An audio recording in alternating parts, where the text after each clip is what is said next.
Pour réaliser un titrage conductimétrique, il faut disposer du matériel suivant: un conductimètre, sa sonde de mesure, une solution permettant d'étalonner le conductimètre, d'un thermomètre pour connaître la température des solutions, d'une burette graduée contenant la solution titrante et ajustée au zéro, et d'une pipette d'eau distillée.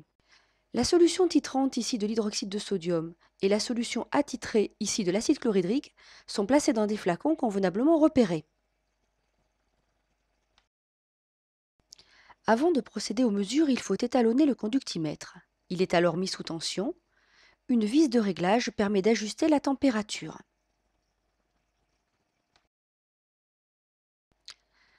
La sonde de mesure est ensuite rincée.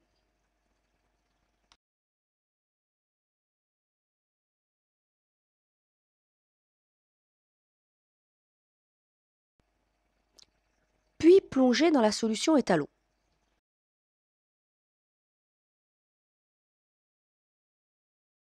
Un deuxième réglage permet d'ajuster la valeur affichée à celle de la solution à cette température. Le conductimètre est étalonné. Dans le bécher contenant un volume connu de solution attitrée, on a rajouté un grand volume d'eau pour négliger les variations de volume au cours du titrage. L'agitation magnétique est mise en marche. On procède alors au versement millilitre par millilitre de la solution titrante dans la solution attitrée. Pour chaque millilitre versé, une fois la solution homogénéisée et l'affichage stabilisé, la conductivité du mélange est relevée.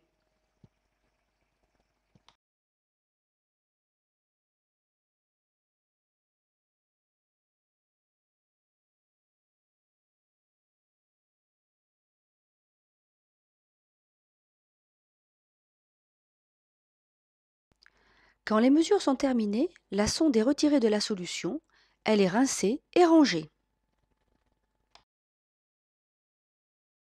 Les mesures collectées sont traitées par un logiciel adapté. On trace alors l'évolution de la conductivité du mélange en fonction du volume de solution titrante versée. Si le volume de la solution titrante ajoutée est faible face à celui du mélange, cette évolution se présente comme deux segments de droite.